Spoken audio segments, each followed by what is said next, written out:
ассалому алайкум бинандагони гиромӣ, ба таваҷҷӯҳи шумо барномаи иттилоотии пайғом. Инак дар барномаи мо тамошо кунед.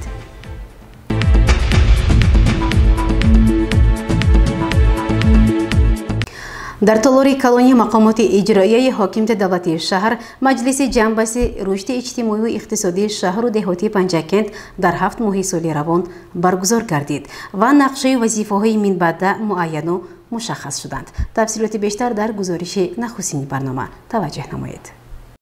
дар толори калони мақомоти иҷроияи маҳаллии ҳокимияти давлатии шаҳри Панҷакент таҳти роҳбарии раиси шаҳр Холиқзода Абдухолиқ маҷлиси фаъолон оид ба ҷанбаси рушди иқтисодиву иҷтимоии шаҳр дар 7 моҳи соли 2022 баргузор гардид, ки дар он муовинони раиси шаҳр, роҳбари дастгоҳ, мудирони шӯъбаву бахшҳои мақомоти иҷроии ҳокимияти давлатии шаҳр, роҳбарони корхонаву ташкилотҳо, раисони ҷамъиятҳои деҳот, маҳаллаҳои шаҳр, намояндагони васоити ахбори ва дигарон иштирок доштанд.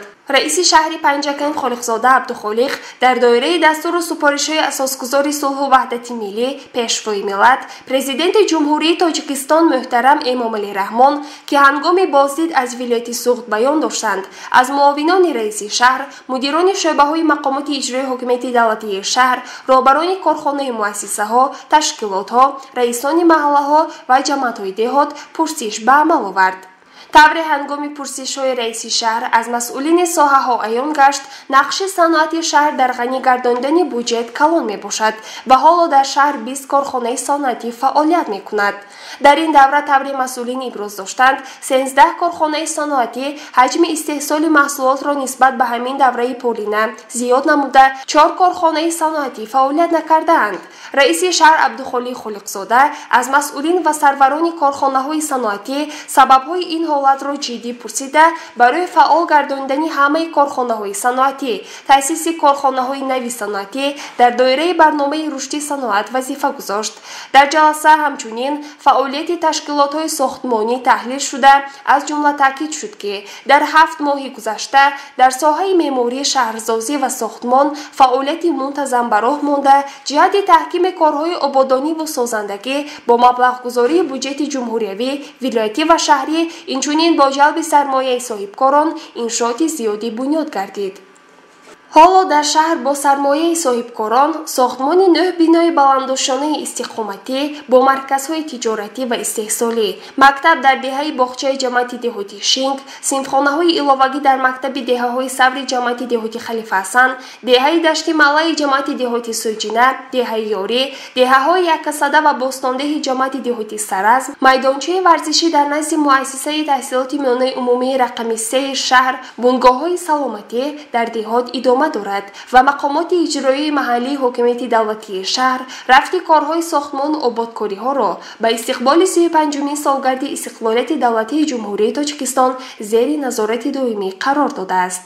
зимнан ба ин муносибат дар шаҳр бунёди беш аз 1000 иншооти таъиноти гуногун ба нақша гирифта шудааст. ҳангоми пурсишу посухҳо раиси шаҳр аз ташкилотҳои бинокорӣ, раисони ҷамъиятҳои деҳот ва маҳаллаҳои шаҳр дархост намуд, ки бо истифода аз ҳамаи манбаъҳои маблағгузорӣ, ҷалби соҳибкорон, мардум шумораи иншооти бунёдшавандаро ба истиқболи ин санаи мубораки таърихӣ зиёд намоянд. ҳамчунин дар ҷаласа раиси шаҳр ба вазъи истеҳсоли маҳсулоти кишоварзӣ дар шароити муташанниҷи сиёсии минтақа ва ҷаҳон дар асоси дастуру супоришҳои пешвои муаззами миллат, президенти ҷумҳурии Тоҷикистон муҳтарам Эмомалӣ Раҳмон баҳо дода, аз масъулини соҳа, раисони ҷамъиятҳои деҳот, хоҷагиҳои деҳқонӣ даъват намуд, ки истифодаи босамари ҳар қитъа замини корамро ба роҳ монда, мардумро ба ҳар чӣ бештар захира намудани маҳсулоти ғизоӣ ташвиқ намоянд. воқеан дар ин давра ҳаҷми маҳсулоти умумии кишоварзӣ афзуда нисбат ба ҳамин давраи соли гузашта 117.4%-ро ташкил додааст ва ҳоло кишоварзон ба ҷамъоварию захира намудани ҳосил машғуланд. раиси шаҳр сабабҳои коҳиш ёфтани майдони кишти картошкаро дар қисме аз ҷамъиятҳои деҳот аз масъулон пурсон шуд. رئیس شهر خالقزاده عبدخالق هنگام پرسش از مدیر شعبه معارف طلب نمود که با تامین مؤسسه‌های تعلیمی با آموزگاران صاحب تخصص، آمادگی مکتب‌ها به سال نو تحصیل، ذخیره نمودن سازشواری برای دوره تیر ماه زمستان، برگزاری مشورت اوگوستی آموزگاران، قدرشناسی زحمت آنها اعتباری جدی دهند. در جلسه توجه سرطبیب بیمارخانه مرکزی، سرور ساختار کمک اولیه طبی سانیتری، مرکز نظارت دولتی سانیتری اپیدمیولوژی، بنارسایی متخصصان کسبی، پیشگیری امراض زیباگر، تعمیر و تجدید مؤسسه‌های طبی، بالا بردن معرفت طبی اهالی جلب گردیدند. رئیس شهر حاضرین را با نتیجه‌های سنجش مالیوی مؤسسه‌های بودجتی از جانب پالاتای حساب جمهوری تاجیکستان شناس نموده از رهبران آنها طلب نمود که نقصان‌های آشکار شده مالیوی را اصلاح نموده به تکرار آنها قطعاً خاتمه دهند. در ادامه جلسه حسابات رهبران مرکز اگنتی تشخیص منطقوی تاجیکستان در شهر پنجکند، ریاست اگنتی مهنت و شغل اهالی، جمعیت مطلوبات شهر، بخش فرهنگ، بخش کاربردین تنظیم عنعنه و جشن و مراسم ها، شرکت تلویزیون و رادیوی صدا و سیما در شهر پنجکند، بخش رشد سیاحی، بخش بایگانی، بخش ثبت اسناد حالتی شهروندی، اداره کمیته زمینسازی، اداره بهداشت زمین و آبیاری، بخش حفظ محیط زیست، مؤسسه دولتی خواجگی جنگل، بخش معماری و شهرسازی، مؤسسه دولتی نگهداری راههای اتومبیلگرد، کارخانه واحدی دولتی آب تامین کنی و کانالیزاسیا، کارخانه دولتی فرعی خواجگی منزلی و کمونالی، جمعیت سهامی کشاده تاجیک تلکام، مرکز دیپارتمنت علاقه پشتوی، دانشکده آموزگاری تاجیکستان در شهر پنجکند، کالج طبی، کالج آموزگاری، عاید فعالیتشان در 7 ماه سال 2022 شنیده شده برای اصلاح کمبودی‌ها و در سطح بلند به راه ماندن فعالیت مؤسسه‌ها و کارخانه‌های مذکور از جانب رئیس شهر دستور و سفارش‌های مشخص داده شد.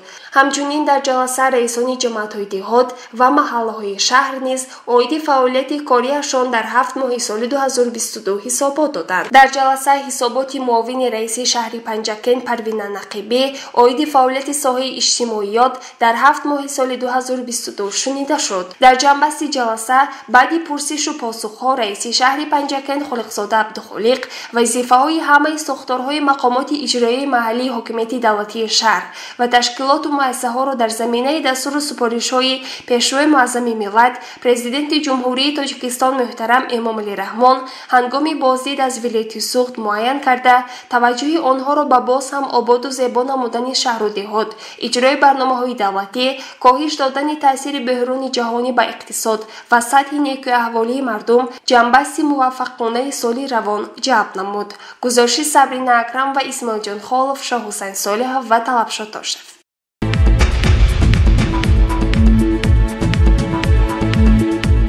ادامه برنامه هر سال یکشنبه دوم ماه آگوست در جمهوری تاجیکستان روز کارمندان ساحه ساختمان تجلیل می گردد.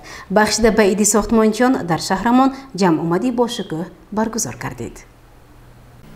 در تالار خورد مقامات اجرایی محلی حکومت دولتی شهر پنجکند با مناسبت روز ساختمانچیان چاره‌بینی دایر گردید. رئیس شهر پنجکند خالقزاده عبدخالق ضمن سخنرانی خود کل ساختمانچیان را با عید کسبیشان تبریک گفته نقش ساختمانچیان را در آبادانی پنجکند باستانی نظررس ارزیابی کرد.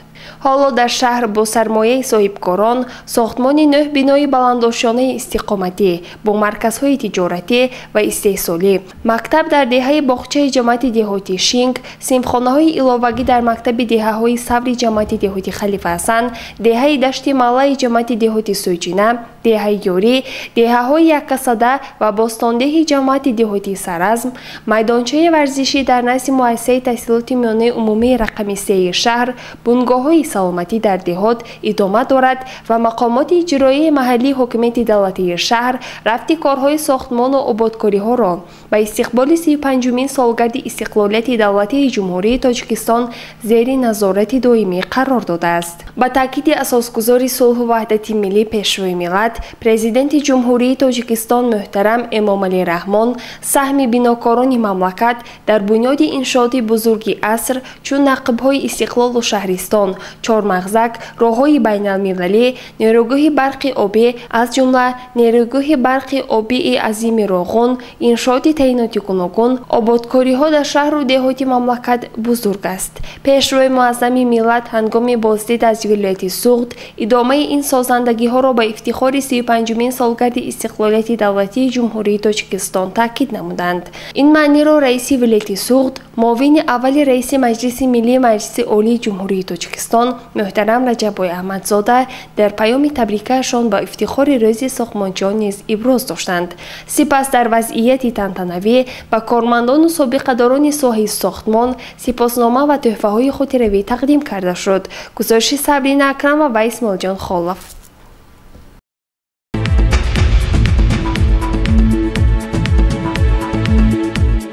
дар ҷумҳурии Тоҷикистон ҳар сол санаи 8 август рӯзи мавлуди Шайхураис Абуалӣ ибни Сино ва рӯзи кормандони соҳаи тандурустӣ қайд карда мешавад. ба ин муносибат дар кӯхи ба номи устод Лоиқ Шералӣ ҷамъомадии тантанавӣ бо намоиши барномаи консертӣ доир гардид. идомаи ин мавзӯъ дар гузориши дигари барнома. ҳамасола тибқи муқаррароти қонун дар бораи рӯзҳои ид рӯзи 18 август дар саросари мамлакат ҳамчун рӯзи бузургдошти Шайхураис Абуалӣ ибни Сино ва кормандони соҳаи тиб таҷлил карда мешавад. ба ин муносибат бо иқдоми мақомоти иҷроии ҳокимияти давлатии шаҳри Панҷакент дар таълори кохи Лоиқ чорабинии идона бахшида ба рӯзи кормандони соҳаи тиб баргузор гардид. дар чорабинии муовини раиси шаҳри Панҷакент Парвина Нақибӣ иштирок дошт ва сухан гуфт. зимни суханронии хеш Парвина Нақибӣ қайд намуд ки пешрои муаззами миллат президенти ҷумҳурии Тоҷикистон муҳтарам Эмомалӣ Раҳмон дар паёми имсолаи худ ба Маҷлиси Олии Ҷумҳурии Тоҷикистон рушди соҳаи тандурустӣ ва ҳифзи солимии аҳолиро яке аз бахшҳои муҳим ба самти афзалиятноки сиёсати иҷтимоии давлат ва ҳукумати ҷумҳурӣ унвон карданд ва дар тӯли 13 солаи даврони истиқлол он ба тадриҷ рушд карда бо дастгирии ҳукумати мамлакат садҳо муассисаҳои замонавии тиббӣ бунёд шуда, онҳо бо навтарин таҷҳизоти ташхисию табобатӣ ҷиҳозонида шудаанд. аз ҷумла дар доираи бунёди иншооти ҷашнӣ ба муносибати 30-солагии истиқлоли давлатии ҷумҳурии Тоҷикистон дар беморхонаи марказии шаҳри Панҷакент бо маблағгузории буҷети вилоятӣ бинои замонавии табобатӣ мавриди истифода қарор гирифта, имсол дар назди таваллудхонаи шаҳри бинои иловагӣ ки бо дастгоҳу таҷҳизоти муосири тиббӣ муҷаҳҳаз аст ба истифода дода шуд. соли ҷорӣ як шифохонаи хусусии дорои 15 кат ва дастгоҳи томографияи магнитии резонансӣ сохта ба истифода дода шуда, тармими 6 шӯъба ва муассисаҳои тиббӣ ба итмом расид ва таъмиру тармими 16 муассисаҳои тиббӣ идома дорад. ҳамаи ин тадбирҳо аз ҷумла таъмини ҳидояту вазифагузориҳои пешрои муаззами миллат муҳтарам Эмомалӣ Раҳмон, роҳандозии татбиқи стратегияи ҳифзи солимии аҳолии ҷумҳурии Тоҷикистон барои давраи то соли 2030, дигар барномаҳои соҳавӣ, заҳматҳои ҳамарӯзаи кормандони соҳаи тандурустӣ ба он нигаронида шуданд ки ҳамватанони гиромиамон умуман ҷомеаи имрӯзаи мо солим бошанд. мақомоти иҷроии маҳаллии ҳокимияти давлатии шаҳр ба заҳмати ҳамарӯзаи кормандони тиб хоса дар давраи хуруҷи бемории вогири коронавирус арҷ мегузорад ва хотираи онҳоеро ки баҳри солимии ҷомеа ҷонфидоёна талош варзиданд гиромӣ медорад. барои рушди соҳа коҳиш додани норасоии кадрҳои тиббӣ аз ҳамаи имкониятҳо кор мегирад. дар идомаи чорабинӣ як гурӯҳ пешқадамони соҳа бо сипосномаҳои раиси шаҳри Панҷакент қадршиносӣ карда шуда ба иштирокчиёни ҷамъомади идона барномаи ҷолиби ҳунарии санъаткорони шаҳр пешкаш карда шуд.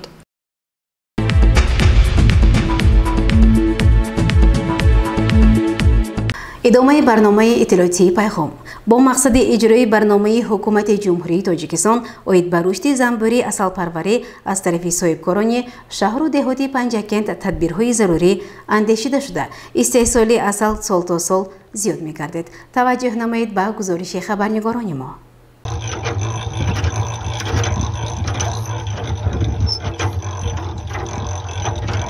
қонуни ҷумҳурии Тоҷикистон дар бораи занбӯри асалпарварӣ аз 16 апрели соли 2012 инҷониб عمل میکند. قانونی مذکور مناسبت‌ها را در ساحه استحصال محصولات زنبوری عسل پروری، حفظ، استفاده و افزایش عایله‌های زنبوری عسل، ثمرناک استفاده بردن آنها برای گردآلود کردن رستنی‌های انتوفامیلی، فراهم آوردن شرایط برای افزون گردانیدن محصولات زنبوری عسل، اینچنین زراعتکاری، تامین کفالت‌های رعایت حقوق و منفعت‌های شخصانی واقعی و حقوقی که به زنبوری عسل پروری مشغولند تنظیم می‌نماید. فراوانی گل و گیاه‌های شفابخش و شرایط خوب اکولوژی شهر پنجکент برای پرورش زنبوری عسل و استحصال عسل اعلی‌صفت بسا مساعد است. امسال باشد زنبور پروران شهر پنجکent تصمیم دارند که دستور سپارش‌های اساسگذاری صلح و وحدت ملی پیشوای ملت پرزیدنت جمهوری تاجیکستان محترم امامعلی رحمان را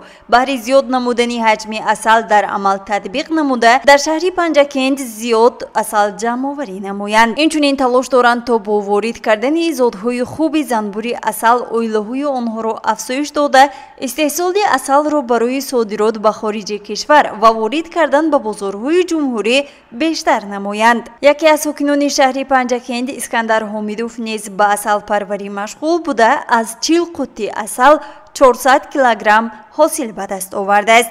چدور همصحبتی ما میگوید تلاش دارد تا استحصال عسل را بیشتر به راه مانده آن را برای صادرات به بازار وطنی برآورد. واقعا هم پرورش زنبوری عسل نه تنها برای حاصل گرفتن آن بوده بلکه برای گردآلود نمودن رستنی ها نیز بسا مفید است.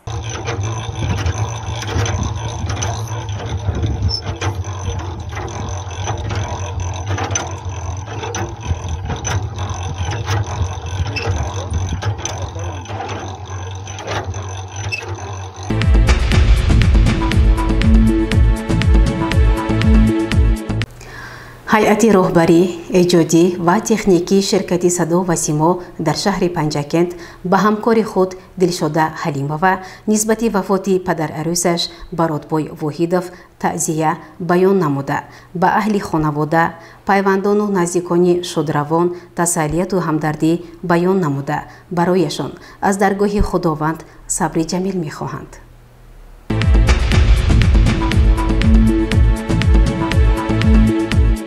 بینندگان گرامی این بود برنامه اطلاعاتی پیغام. تا برنامه‌های نوبتی تنیت و خانه بود باشید خیر.